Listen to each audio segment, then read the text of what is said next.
A gente falou aqui em Isaías capítulo 55, que aquilo que Deus diz não volta vazio. Eu tenho no meu coração, Deus tem uma palavra para você. Então fique atento àquilo que Deus vai falar no seu coração. A gente está em Neemias capítulo 4. Abre aí comigo. Neemias capítulo 4. E na semana passada a gente falou Neemias capítulo 3. E vimos como aquelas pessoas se juntaram com um só coração, uma só mente, para realizar o trabalho que precisava ser realizado. Como o povo se juntou para cooperar.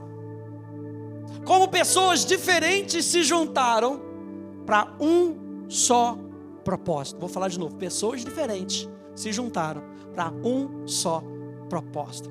E aí capítulo 3 termina. Empolgação. Está todo mundo trabalhando. Mãos à obra. E aí entra o capítulo 4. Tudo parecia mil maravilhas. Se você para no capítulo 3, parece que é mil maravilhas. E muitas vezes é assim na nossa vida. Quando já experimentaram aquele tempo de paz? Você vê que no reinado de Salomão teve paz. Você não vê guerra no reinado de Salomão. Paz. E você recebe uma bênção, uma promessa de Deus se realiza na sua vida. E você está tudo bem. Aquele mês que foi tudo bem. E de repente, diga de repente. Ai, ai, ai. Foi o que aconteceu no capítulo 4. De repente, Neemias capítulo 4, verso 1.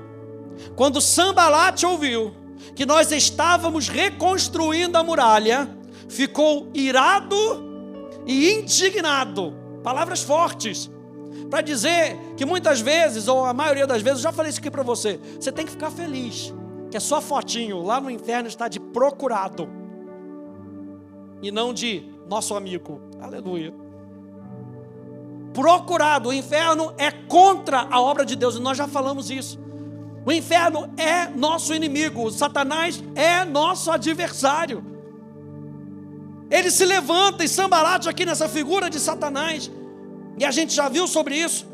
Quando Sanbalate ouviu que nós estávamos reconstruindo a muralha, ficou irado e indignado e começou a zombar dos judeus. E parece muitas vezes que a gente está fazendo a obra de Deus, e estamos fazendo aquilo que Deus mandou a gente, e a gente consegue muitas vezes perceber a ira e a indignação do inferno contra as nossas vidas.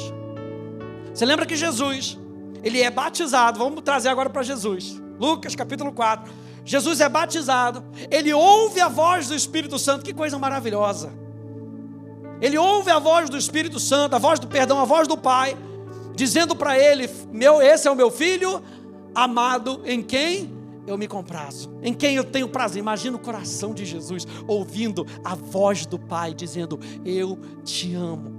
Parece que ia ser só maravilhas, até que o Espírito guia Jesus ao deserto. Em outras versões, no deserto, e a Bíblia diz especificamente, para ser tentado pelo diabo.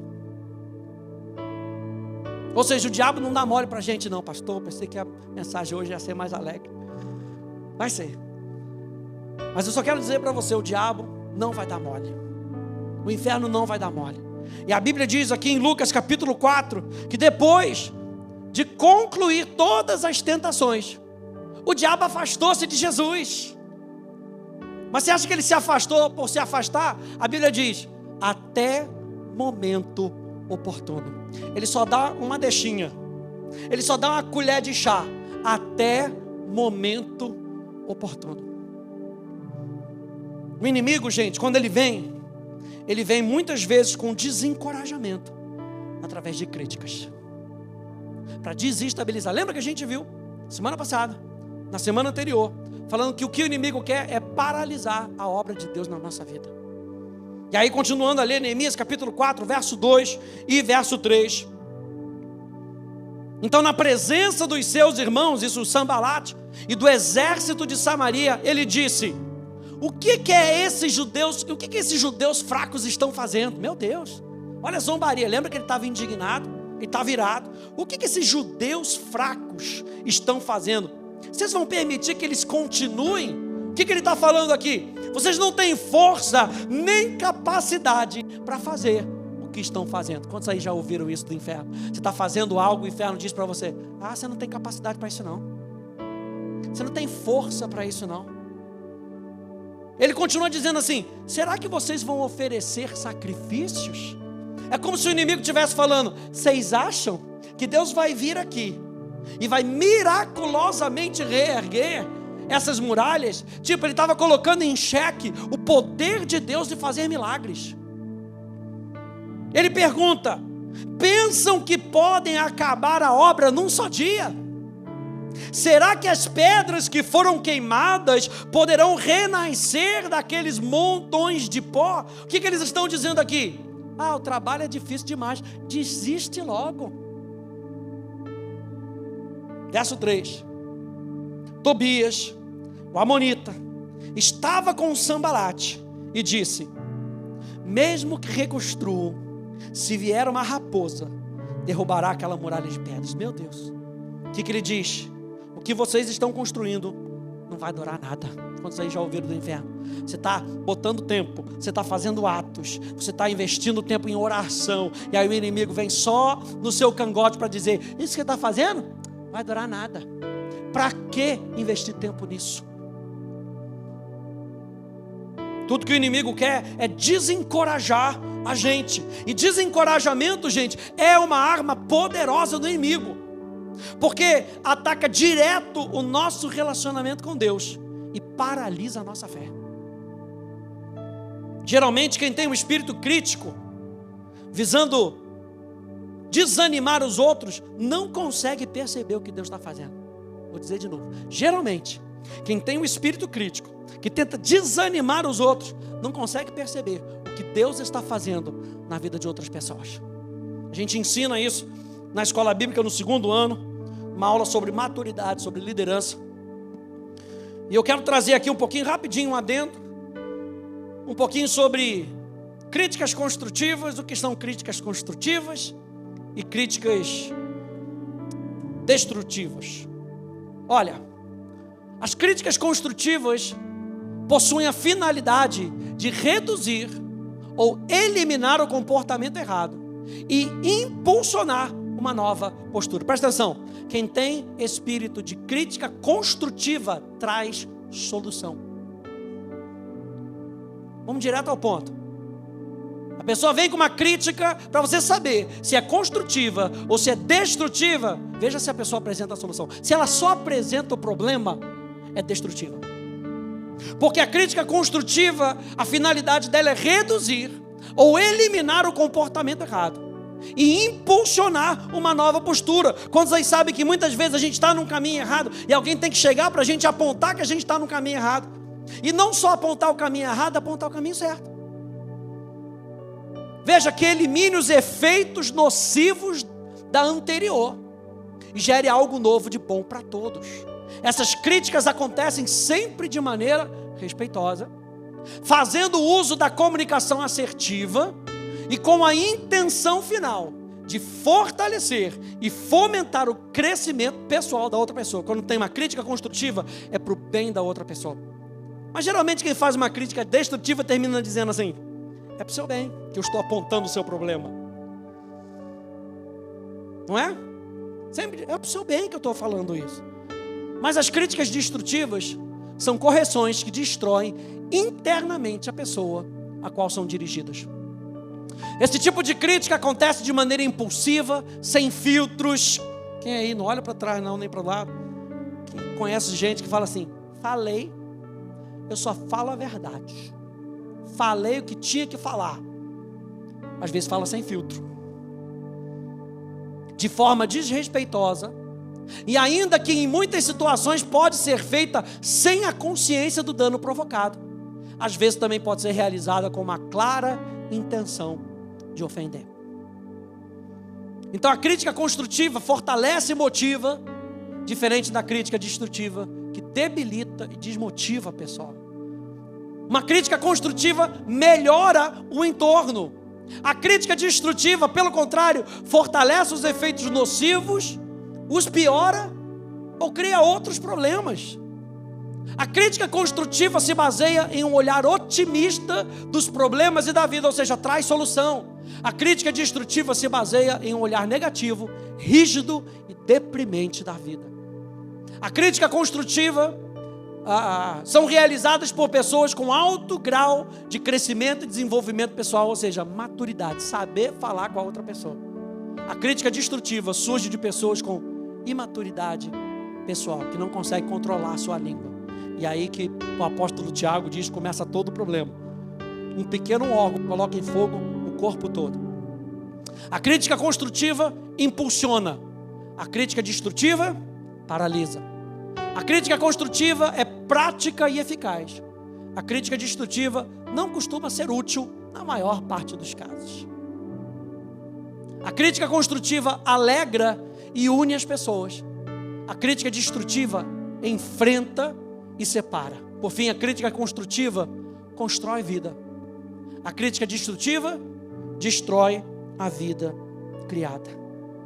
E o inimigo veio trazer críticas, e críticas que paralisam, críticas que destroem aquilo que estava sendo edificado. E quantas vezes eu e você estamos edificando algo, estamos trabalhando com empenho, e vem Satanás e começa a criticar aquilo que você está fazendo para colocar você para baixo. Mas eu quero mostrar para você o que Neemias faz. Qual é a resposta de Neemias às críticas de Sambalate, de Tobias? O que ele faz? Veja bem, ele não debate. Ele não lida com o inimigo diretamente. O que Neemias faz? Diga comigo, Neemias ora. Ele procura quem tem a solução. Neemias capítulo 4, verso 4, verso 5. Ele diz: ouve, ó nosso Deus, pois estamos sendo desprezados. Faze com que o seu desprezo recaia sobre a cabeça deles, e faze com que sejam despojo numa terra de cativeiro.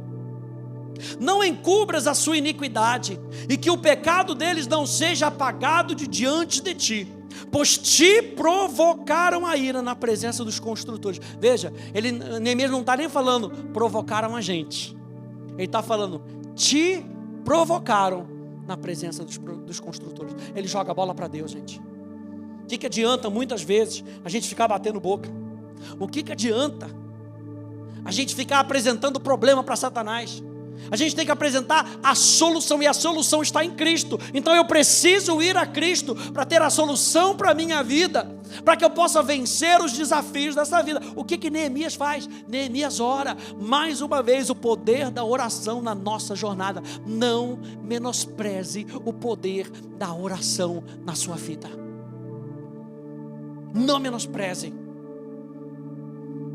Quando chegam tempos de oposição, Deus quer com que a gente confie nele.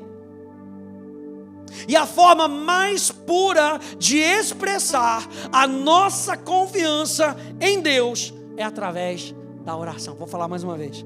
A forma mais pura da gente expressar a nossa confiança em Deus é através da oração. Qual foi o resultado? O resultado foi que eles não pararam o trabalho, e metade dele foi concluída. No meio das críticas. Quantos aí já teve uma crítica? Às vezes você teve uma crítica no seu trabalho que foi feita de forma indevida, botou você lá para baixo, e você queria desistir daquele dia, queria ir embora para casa, que você ficou tão down. Nesse momento, quando eles buscam a Deus, eles ganham ânimo para concluir o trabalho que eles precisavam concluir. Neemias capítulo 4, verso 6 diz assim: reconstruímos a muralha, e toda a muralha foi acabada até a metade da sua altura, porque o povo tinha ânimo para trabalhar. E essa palavra ânimo, no hebraico é a palavra lev, e lev é a mesma palavra para coração em hebraico.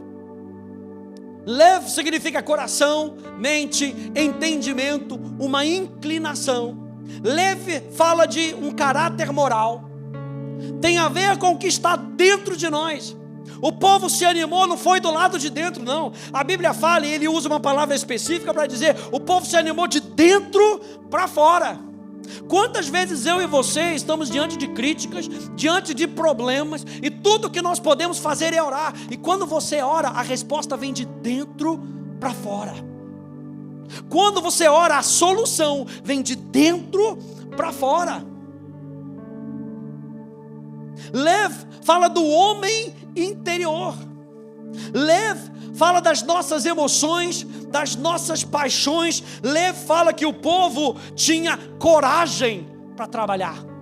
E esse ânimo dá coragem para a gente, para enfrentar as oposições. Enquanto o inferno está dizendo para você abaixar sua guarda, abaixar sua cabeça, para você se render, nesse momento, quando a gente ora e ouve as palavras de Deus, a gente se levanta e com coragem a gente continua a fazer aquilo que a gente precisa continuar fazendo. Quando você ora, a palavra de Deus coloca coragem no teu coração, ânimo, vida, a perspectiva se abre. Mais uma vez a gente está falando que Deus muitas vezes não vai nos isentar dos problemas. O que Ele vai fazer? Ele vai te dar ânimo e coragem para vencer os problemas, para vencer as dificuldades. Tiago capítulo 1, olha só que interessante, Tiago capítulo 1, verso 5 e verso 8 aqui na tela. Disse, porém, algum de vós necessita de sabedoria, peça a Deus, olha a oração, peça a Deus, que a todos dá liberalmente e nada lhes impropera. Ou seja, Ele não retém para Ele. Ele quer com que você tenha sabedoria. O que é sabedoria? É a aplicação do conhecimento. No momento certo, na hora certa, da maneira certa. Deus quer te ensinar a aplicar a palavra de Deus. E se você não sabe, peça a Deus. E Ele não retém isso não. Ele diz, e ser-lhe-á concedida. Peça, porém, com fé, em nada duvidando. Pois o que duvida é semelhante à onda do mar, impelida e agitada pelo vento. Não suponha esse homem que alcançará do Senhor alguma coisa. Homem de ânimo dobre. E a expressão ânimo dobre no grego é mente dividida. Duas visões. Já teve aquele momento que você tem que limpar o seu olho porque você parece que está vendo duas pessoas? E se você não está, presta atenção, se você não está vendo claramente, você não consegue caminhar claramente. E aqui o apóstolo Tiago está falando, homem de duas visões, inconstante em todos os seus caminhos. E não é interessante a gente notar também a oração de Neemias? Neemias faz uma oração sincera, Neemias faz uma oração crendo, e ele pede com que todos os seus inimigos sejam exterminados, e ele coloca na conta de Deus, maravilha. Mas não é interessante notar que Deus não responde essa oração dele? Que Deus, ao invés de chutar os inimigos para o lado, Ele prefere fazer algo de uma maneira melhor. Ele prefere edificar o interior daqueles homens, para que eles possam concluir a obra. Deus responde então dando forças para eles não parar. Presta atenção, Deus responde às orações da maneira que nós saiamos mais fortes. Ou seja, nem sempre é do nosso jeito. A gente quer às vezes a coisa mais fácil. Jesus, tira os inimigos para que eu possa passar. E Jesus fala, a melhor maneira nesse caso é eu edificar você, para que você saia mais forte. Deus responde às nossas orações da maneira dele, para que a gente saia mais forte no final do combate. E aí o que acontece? Neemias ora, pede a Deus, e o que acontece? O inimigo ataca de novo, o império contra-ataca, aleluia. Para os fãs de Star Wars, aleluia. Neemias capítulo 4, verso 7 diz, mas quando Sambalate e Tobias, os árabes, os amonitas, era só Sambalate e Tobias, agora já se juntou Sambalate, Tobias, os árabes, os amonitas, os asdoditas, ouviram que a reparação das muralhas de Jerusalém ia adiante, e que já se começavam a fechar-lhes as brechas, ficaram muito irados. Todos se ajuntaram de comum acordo para virem atacar Jerusalém e criar confusão. É isso que o inferno quer trazer. Ele vem com ira, ele vem de maneira agressiva para causar confusão.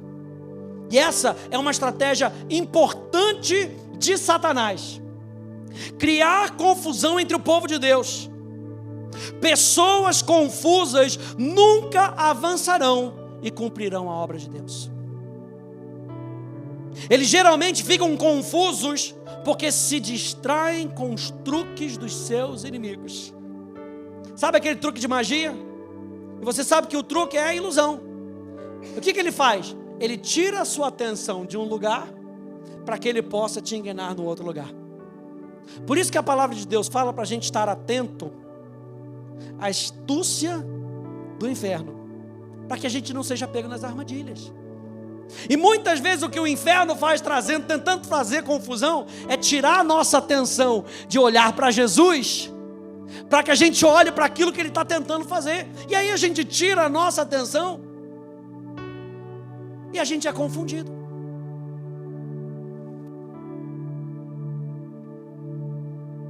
O que a gente tem que fazer? Concentrar em Deus e nas suas promessas. Concentrar em Deus e nas suas promessas. O que o capítulo 4 está nos lembrando? Que no meio da batalha a gente tem que ter estratégia. E você vai sair daqui nessa noite sabendo que aquilo que você vai enfrentar durante a sua semana, a gente precisa concentrar em Deus e nas suas promessas. Incomparáveis são suas promessas, incomparáveis. Não importa o que o diabo traga para você, as promessas de Deus são incomparáveis. O diabo tenta colocar algo para você, o que Deus vai trazer é incomparavelmente melhor. O que Deus é incomparavelmente melhor. Mas o diabo quer confundir você. Sabe o que ele pega? Ele pega a criancinha que não sabe o valor das coisas. A gente sempre usa isso. Você pega uma nota de R$2 e uma nota de R$100, as duas são azul. Você pega para uma criancinha que está com uma nota de 100 e fala: essa aqui é melhor. Você vai poder comprar bala com essa aqui. Essa aqui você não vai conseguir comprar bala. Aí você não explica que ele não consegue comprar bala, porque o cara da vendinha não tem troco para R$100. Mas o de 2 tem. O que a criancinha faz? Ela está interessada no que ela pode ter agora. Satanás confunde a nossa cabeça com aquilo que a gente pode ter agora e tira a nossa atenção daquilo que é eterno, daquilo que a gente está fazendo, daquilo que Deus está fazendo no nosso coração. Ei, não perca a sua atenção. Continue olhando firmemente para o autor e consumador da sua fé. Continue olhando, não seja confundido. Os que creem nele jamais serão confundidos. É o que diz o salmista. Quem continua olhando para ele jamais cai nas armadilhas do inferno. É por isso que a palavra de Deus diz: anda no Espírito. Eu gosto da palavra de Deus. E tem uns negócios que elas são assim, é preto no branco. Anda no Espírito e jamais, diga jamais. Jamais, jamais, never. Ande no Espírito e jamais você vai ceder ao que a carne quer. Pastor, isso quer dizer que tem como a gente não ceder à carne? Tem, mas tem que continuar olhando para o autor e consumador da nossa fé. Quando é que a gente cai? Quando a gente para de andar no Espírito, quando a gente para de valorizar as coisas do Espírito. O que Neemias está ensinando aqui para a gente no capítulo 4 é a gente não desanimar, não perder o ânimo. O inferno pode tentar uma vez, pode tentar 2 vezes, pode tentar 3 vezes. Continua orando, continua acreditando, continua depositando a sua esperança em Deus, porque você não vai ser confundido. Verso 9, o que Neemias fez? Mais uma vez: porém nós oramos ao nosso Deus, e como proteção, olha só que interessante, e como proteção pusemos guarda contra eles de dia e de noite. Neemias sabia que a oração vinha em primeiro lugar, mas isso não significava que eles não iam fazer mais nada. Olha só quantas lições preciosas, gente. Eles não ficaram só orando, eles oraram e vigiaram. Onde é que a gente vê isso? Mateus, capítulo 26, verso 41. Vigiai e orai, para que não entreis em tentação. O espírito, na verdade, está pronto, mas a carne é fraca. E a gente só cita isso, quando a gente quer pecar, a gente só cita a carne é fraca. O problema é que a gente não fortalece o nosso espírito. Esse é o ponto desse versículo. O espírito está pronto para fazer a vontade de Deus. A carne tem que ser fraca e o espírito tem que ser forte. E como é que a gente fortalece o nosso espírito? Colocando verdade para dentro. Colocando verdade para dentro. Acreditando naquilo que Deus está falando. O inferno vai levantar de novo com mentiras, você corre para a verdade. O inferno vai iluminar determinadas situações, você corre para aquele que soluciona as situações. Verso 10. Então, os que estavam em Judá disseram: os carregadores já não têm mais forças, e os escombros são muitos. Nós mesmos não seremos capazes de reconstruir a muralha. Veja que uma parte do povo começou a sucumbir, começou a abrir guarda. E algo que o Espírito Santo me falou aqui, e a gente falou de duas coisas no nosso segundo encontro. A gente falou que o que eles estavam fazendo na muralha era reconstruir e reparar. Quem lembra disso? Reconstruir e reparar. Reconstruir fala de uma nova esperança. Reparar fala de trazer forças. Mas não era só isso. Preste atenção nisso. Nessa lição do versículo 10. Ele diz aqui que os escombros são muitos. Ou seja, a gente vai precisar reconstruir, a gente vai precisar reparar, mas preste atenção, a gente ainda tem que lidar com o lixo que fica. Muitas vezes, quando Deus nos dá uma oportunidade, a gente precisa jogar fora o que não se adequa mais ao novo de Deus, o que não serve mais aos propósitos do novo trabalho. Gente, e limpar lixo não é fácil. Quem está comigo? Quem faz obra sabe. Faz obra, tem que demolir e o lixo desaparece? Não. A gente está lá com o Daniel, aleluia. Vai, faz o 2, bota no negocinho. E você acha que o lixo desaparece? Não. Tem que pegar e tem que jogar fora. Se não joga fora, fica fedendo. E quantas vezes, presta atenção nisso, e quantas vezes a gente está nesse processo de reconstrução e reparo, de novas esperanças, de Deus dando força para a gente, e a gente pega o lixo e bota para debaixo do tapete, e a gente não joga o lixo fora.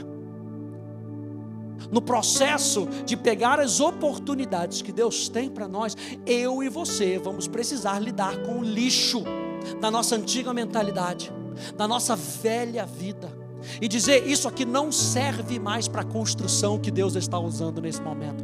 Essa mentalidade não serve mais para mim. Esse tipo de comportamento não se adequa mais. Esse tipo de palavreado Deus não pode usar. Então o que eu tenho que fazer? Eu vou jogar fora. Eu vou lidar com isso. Às vezes, nós estamos tentando reconstruir algo sobre os escombros. É por isso que o apóstolo Paulo fala: o velho homem já passou, eis que tudo se fez novo. Meu Deus, tudo se fez novo. E se o velho homem tenta se manifestar, bota ele para baixo. Lembra que você foi batizado. E no batismo, o que o batismo nos diz? O velho homem ficou lá embaixo. Toda vez que o velho homem tenta ressurgir, lembra o velho homem: você foi sepultado, pode ficar aí embaixo. Meu Deus. Eles tinham que lidar com o lixo era muito. Imagina se eles tentassem colocar a nova muralha em cima dos escombros. Fica o quê? Instável. Se a gente tenta colocar um muro, levantar um muro num solo instável, já dá ruim. Agora imagina aquele lixarada toda. Vamos reconstruir? Vamos. O que a gente vai fazer com isso? Bota em cima disso. Nós precisamos lidar com o lixo. O lixo, a antiga maneira de pensar. Verso 11. Os nossos inimigos diziam entre si. Olha só, mais uma vez, o inimigo jogando sorrateiramente. Os nossos inimigos diziam entre si: eles não vão ficar sabendo, nem verão nada, até que entremos no meio deles e o matemos. E assim vamos fazer com que a obra pare. Gente, o inimigo é sorrateiro. Ele vai tentando entrar através, sabe do quê? Da nossa carne. Por isso que a Bíblia diz: não dê oportunidade para o diabo. Onde é que a gente dá oportunidade para o diabo? Pastor, mas eu estou orando. Pastor, mas eu estou indo na igreja. Eu estou fazendo atos. Eu participo de conexão. Onde é que eu posso estar abrindo brecha? A gente pode estar abrindo brecha na carne, em todo pensamento que é fora da vontade de Deus. E quando a gente faz isso, a gente abre muitas vezes um portão para o inferno. Falta de perdão, gente, é um portão para o inferno. Falar mal, fofocar, é um portão para o inferno. A Bíblia fala que a gente tem que controlar a nossa língua. A Bíblia nos ensina tantas coisas que podem abrir margem e dar oportunidade para o inferno. Quando a Bíblia diz não dê lugar ao diabo, essa expressão não dê lugar ao diabo é uma expressão no grego que diz assim: com que o diabo não encontre em você um lugar de apoio. Meu Deus, isso é forte. Com que o diabo não se agarre em você. E onde é que ele se agarra? Naquele pensamento que ele joga, que é fora da vontade de Deus. E esse pensamento que ele joga, que cai no nosso coração, é a isca. Muitas vezes ofensa contra o irmão, ofensa contra alguém da sua família. É a isca que Satanás consegue pegar e consegue puxar você para mais perto dele. Quantas vezes nós caímos nisso? Quantas vezes ele vem de maneira sorrateira? Olha só, ainda pegou o pessoal aqui no versículo 12.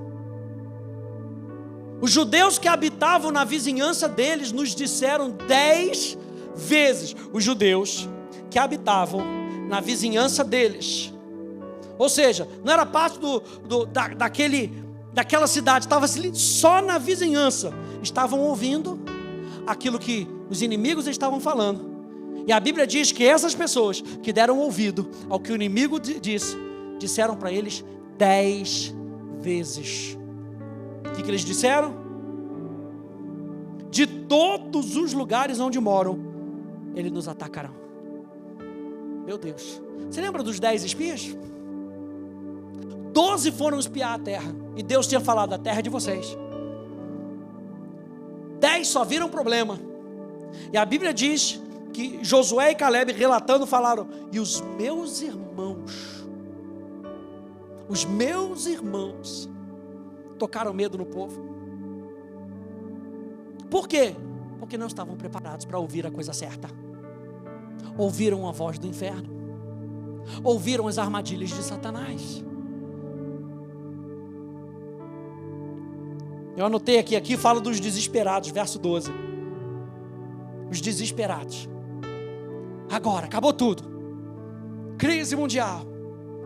Dólar subiu. Vai acabar. E agora? Vão perder a vida. O Brasil nunca mais será o mesmo. Os desesperados. Ei, a nossa confiança não está na política desse mundo. Quem diz amém é isso aí. Nós somos crentes ou não somos crentes em Jesus? A nossa esperança está nele. A Bíblia fala que Deus levanta reis e Deus abate reis. A nossa confiança está nele.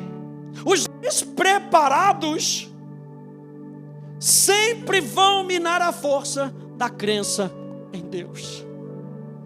É por isso que é importante a gente estar junto, a gente estudar a palavra junto, para que a gente se prepare. Deus está nos chamando nesse ano de 2024 para a gente se preparar mais, para que a gente não seja pego em despreparo e caia nas armadilhas do inferno. E o que Neemias faz? Neemias 4, 13 e 14.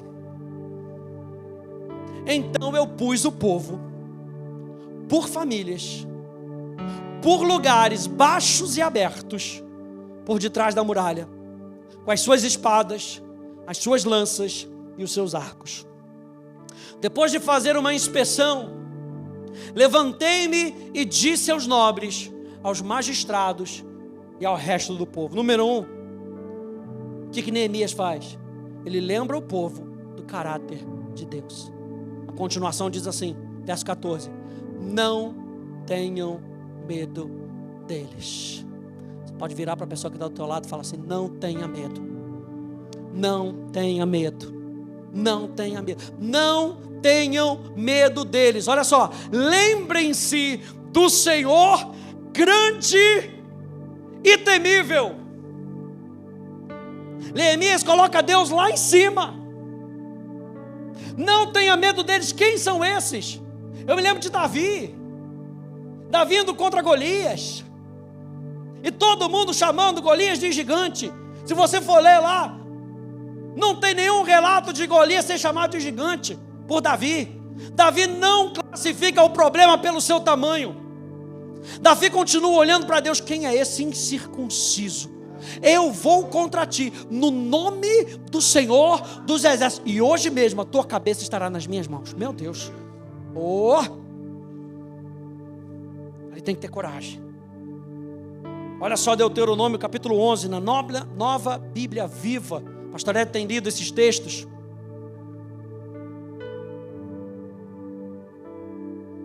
Esse aqui acho que é da semana passada.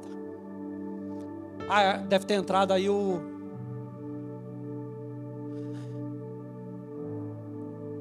É isso, vai passando, pode passar, aleluia, glória a Deus. Tchau, capítulo 1, capítulo 5, esse, Mateus, cheguei. Deuteronômio capítulo 11, diz assim: obedeçam, portanto, a todos os mandamentos que hoje estou transmitindo a você, para que tenham forças para ir avante. A nossa força vem da onde? Vem da palavra de Deus. Ele fala: coloquem em prática isso que eu estou falando, para que vocês tenham forças para ir avante e conquistar a terra para onde eu estou conduzindo vocês. Então o Senhor expulsará todas essas nações de diante de vocês, e vocês tomarão posse de nações maiores e mais poderosas do que vocês. Só para lembrar que na sua força não dá, você precisa de Jesus. Ei, aquilo que Deus faz para a gente, Ele pede para a gente fazer, sempre vai ser maior do que a nossa habilidade natural, sempre. Para a gente lembrar que existe um sobrenatural na nossa vida, que nós somos dependentes de Deus. E aqui em Deuteronômio ele está lembrando isso: e vocês tomarão uma posse de nações maiores e mais poderosas do que vocês. Todo lugar em que pisarem será de vocês. Suas fronteiras se estenderão desde o deserto no sul até o Líbano, e desde o rio Eufrates no leste até o mar ocidental.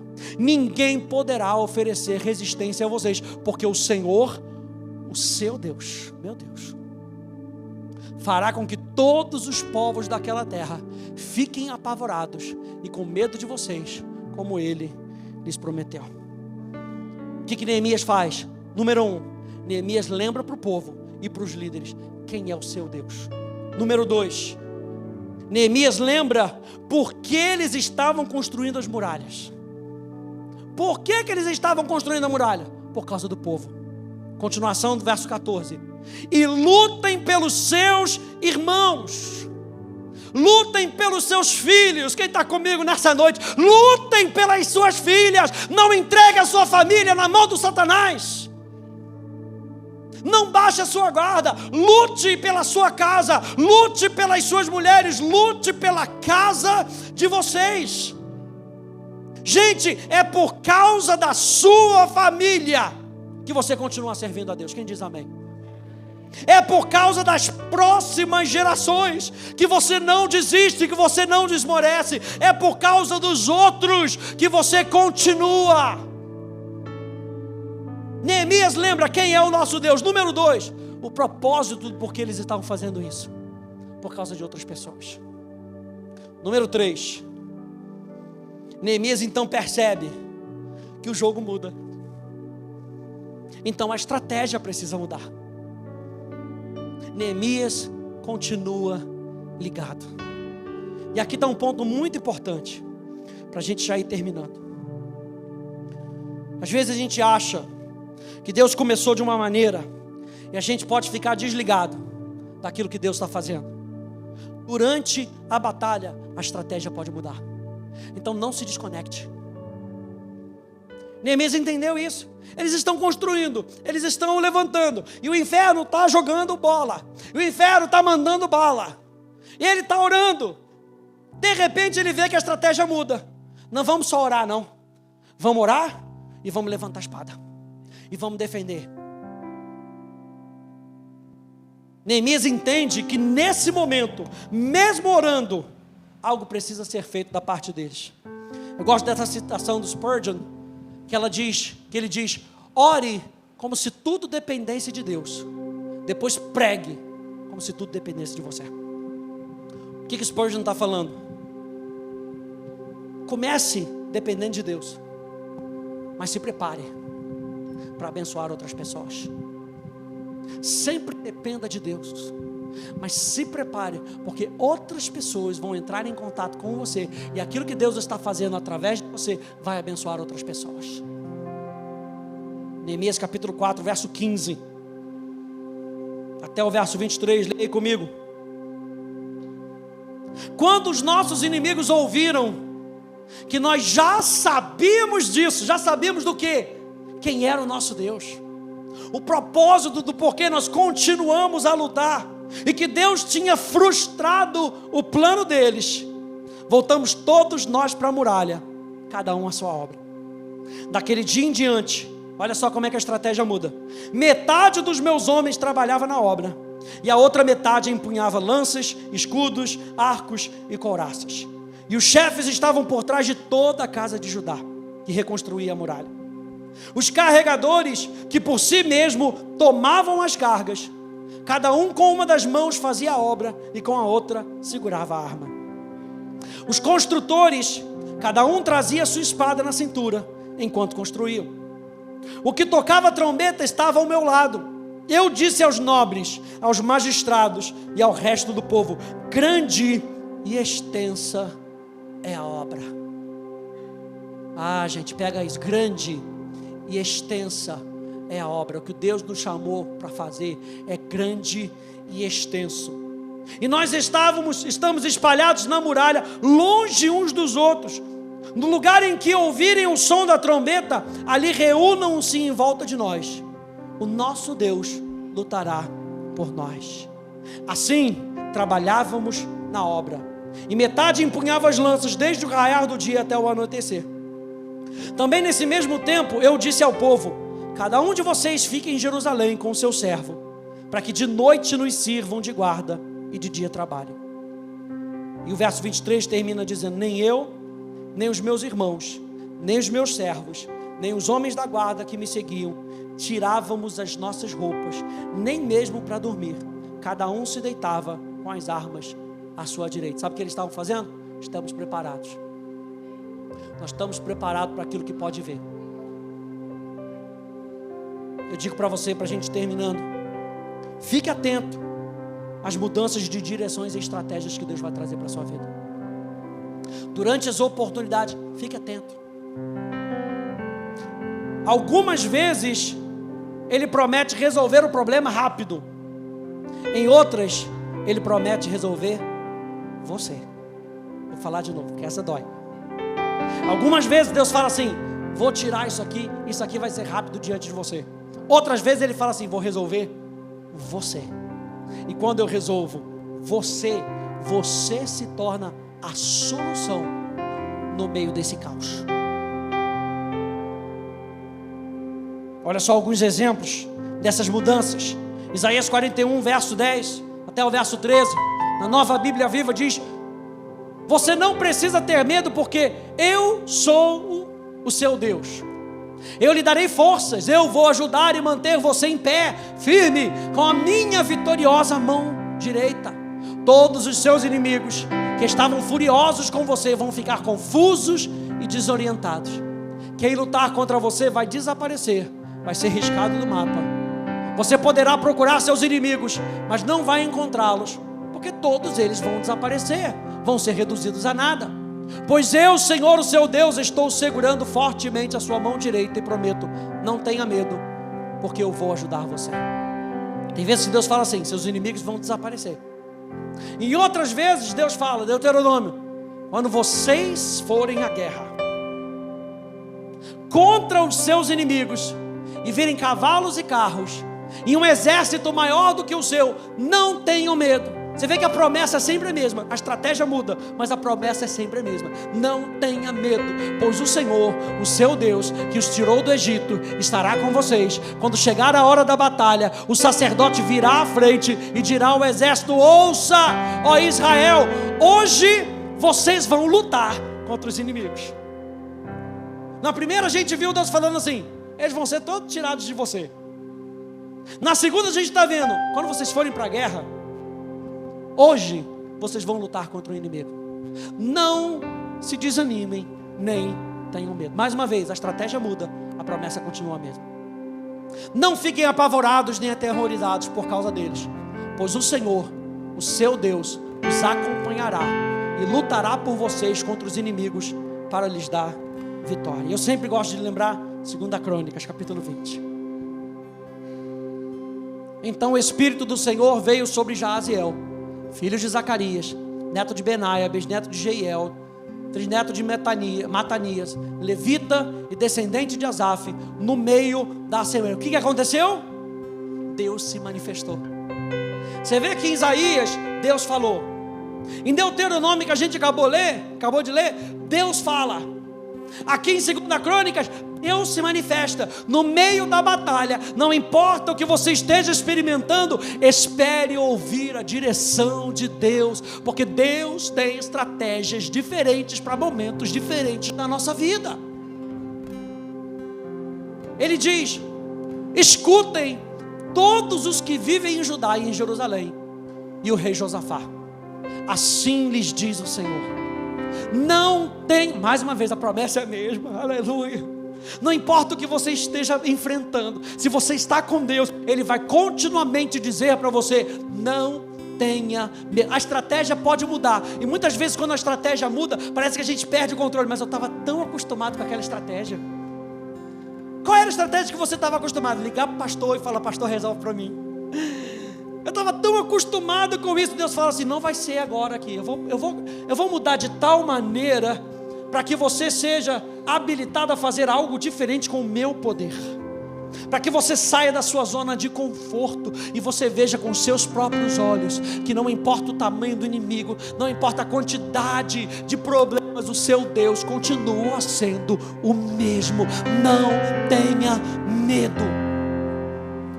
Não tenha medo, nem fiquem desanimados por causa desse exército enorme, pois a batalha não é de vocês, mas de Deus. Olha só, amanhã desçam contra eles.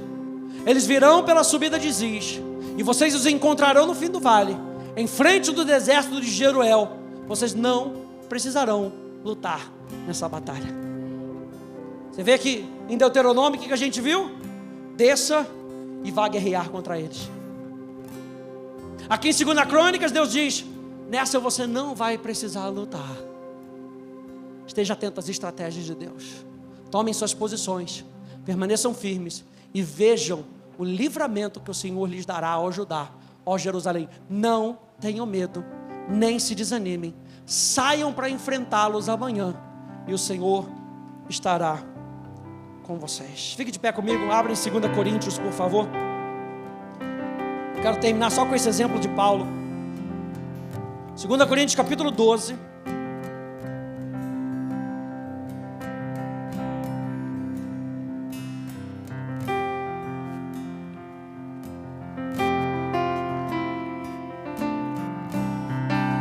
gente está falando, fique atento às estratégias que Deus vai trazer.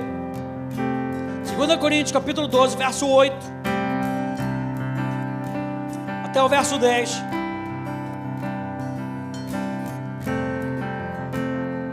E aqui fala do espinho na carne. E o espinho na carne, muito provavelmente, era uma pessoa que perseguia Paulo.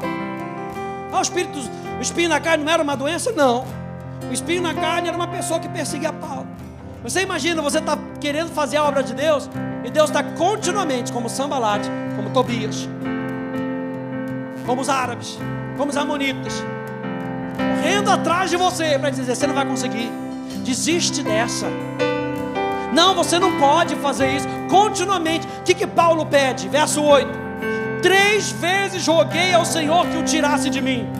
O que Paulo estava pedindo? Me livra disso, Jesus, me livra. Mas ele me disse, olha a estratégia, às vezes a gente está pedindo algo ao Senhor, algo lícito, mas Deus tem a melhor resposta para cada um de nós. Ele diz, minha graça é suficiente para você, pois o meu poder se aperfeiçoa na fraqueza.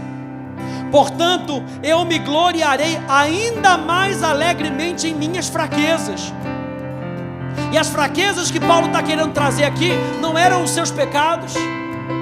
As fraquezas que Paulo está querendo trazer aqui era a sua inabilidade natural de dar soluções ao problema.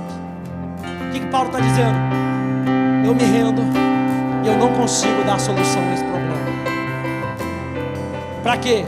Para que o poder de Cristo repouse em mim. Por isso, por amor de Cristo, regozijo-me nas fraquezas. Por amor de Cristo, eu digo, eu não consigo mesmo. Na minha própria força, eu não consigo. Nas fraquezas, nos insultos, nas necessidades, nas perseguições, nas angústias. Porque quando eu sou fraco, aí é que eu sou forte. Quando eu digo para Deus, eu não consigo na minha própria força, aí é que a força dele me enche. E o sobrenatural toma o meu natural. Portanto, gente, quando Neemias exorta o povo a se lembrarem da grandiosidade de Deus, ele estava exortando o povo a se lembrarem do caráter de Deus. Uma última frase: o caráter de Deus está sempre ligado à sua ação redentora, à salvação do seu povo. O caráter de Deus está sempre ligado à salvação do seu povo. A última resposta de Neemias foi ser prática. Ele estabeleceu uma autodefesa. Ele armou o povo, planejou a batalha e manteve o povo em guarda. Havia ordem, havia propósito nas suas defesas, mas ele também lembra que é Deus quem lutará por eles. Quantos aí acreditam nisso? É Deus quem luta as nossas guerras. Feche um pouquinho os teus olhos.